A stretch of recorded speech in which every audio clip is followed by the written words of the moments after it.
तो नमस्कार दोस्तों। तो दोस्तों, दिल्ली में जो बॉम्ब ब्लास्ट हुआ, उसमें समस्या ये नहीं है कि ये बॉम्ब ब्लास्ट किसने किया, परंतु समस्या ये है कि हमारे देश में इतनी सुरक्षा एजेंसियां हैं, इतना सुरक्षा बल है, इतनी पुलिसकर्मियां हैं। हर बॉर्डर पर, हर हर प्रदेश के बॉर्डर पर ये पुलिसकर्मी रहते हैं, सीआरपीएफ के जवान रहते हैं। फिर भी ये इतने खतरनाक विस्फोटक, जो पहले पहलगाम में आतंकी हमला हुआ वो क्या आतंकी, और जो पुलवामा हुआ वो कार जिसने 40 जवानों को हमारे को मारा था। तो ये घुस कैसे जाते हैं, सवाल ये उठना चाहिए। क्योंकि बात तो सिर्फ राजनीति की नहीं, बात जनता की है। क्योंकि मरती तो आम जनता है, राजनेताओं को क्या है। राजनेता अपने घर पर बैठकर वही चाय पीते हैं और ये खुशियां मनाते हैं, उन्हें कोई मतलब नहीं जनता से। अभी आप देख लो, अभी जहाँ पर देश की जनता मरी वहां पर भूटान निकल गए मोदी जी। ये बात क्या मतलब, एक तो आप सुरक्षा की जिम्मेदारी नहीं दे रहे, दूसरी बात जब कुछ हो जाए तो आप उसकी भी जिम्मेदारी नहीं ले रहे, आप उससे भी भाग रहे हो। और जब अच्छा हो जाए तो सबसे पहले यही राजनेता खड़े दिखाई देते हैं। कोई किसी चीज का उद्घाटन करना हो, वंदे भारत का उद्घाटन करे तो वो रेल मंत्री की जगह वो ये थे।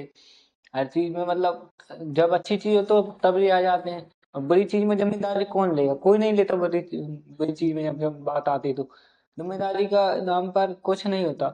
थोड़ी बहुत जांच करेंगे बस, फिर केस को दबा दिया जाएगा। अभी आप देखना, जैसे पुलगाम भूल गई, पुलगामा के भूल गए, पहलगाम के भूल गए, ऐसे ही ये दिल्ली ब्लास्ट को ही भूल जाएंगे लोग।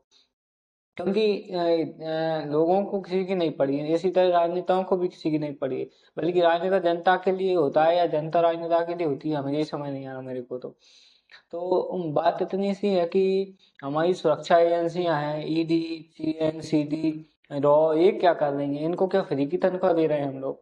हमारे टैक्स से ही इनकी तनख्वाह कटती है। पर ये समझ नहीं आ रहा कि पर ये इतने बड़े आतंकी हमलों को रोक क्यों नहीं पाते। मतलब कोई सा भी नहीं रुका। आप देख लो, कोई सा भी 2014 से उठाकर अभी तक का, ना उरी ना पहलगाम, ना कोई सा भी नहीं रुका इनसे। ना तो कुछ एजेंसी क्या कर रही है, ये एजेंसियां को काम क्या है? इनका काम यही है ना कि हमारे देश को सुरक्षित रखना। इनसे बस पुलिसकर्मियों और सीआरपीएफ से बस डंडे चलवा लो, विद्यार्थियों पर, टीचर्स पर, स्टूडेंट्स पर, किसानों पर। इससे ज्यादा तो कुछ इनसे होता नहीं, मुझे लगता है। अब तो ये लग रहा है कि इस देश में मतलब जनता की सरकार तो रही ही नहीं। क्योंकि जनता की सरकार होती तो सरकार जनता की सुनती। ना तो सरकार को जनता से मतलब है अब। बस इनको हिंदू के नाम के, मुसलमान के नाम से भड़काना है लोगों को और अपने ऊपर राज करना है, और इनका मतलब यही है। और इस देश के लोग भी बहुत बेवकूफ लोग हैं, तुरंत ही भड़क जाते हैं। किसी ने कह दिया हिंदू ने, अभी देखिए, अभी की बात है, जब वो हुआ था, दिल्ली बम ब्लास्ट हुआ था, तो उसमें एक व्यक्ति का नाम आया था शायद मुस्लिम सलमान नाम से। तो क्या इसका मतलब सारे मुस्लिम दोषी थोड़ी हो गए यार? एक व्यक्ति से पूरा मुस्लिम समाज दोषी हो गया। सोच ही जरा, मतलब क्या बोलूं मैं इसमें, मतलब सोचने की बात है यार। किसी की मतलब, हमारे देश में करोड़ों लोगों के बलात्कार, करोड़ों लड़कियों के बलात्कार हो रहे हैं, तो वो क्या हर मुसलमान कर रहा है क्या? वो भी तो हिंदू लोग ही कर रहे हैं कुछ।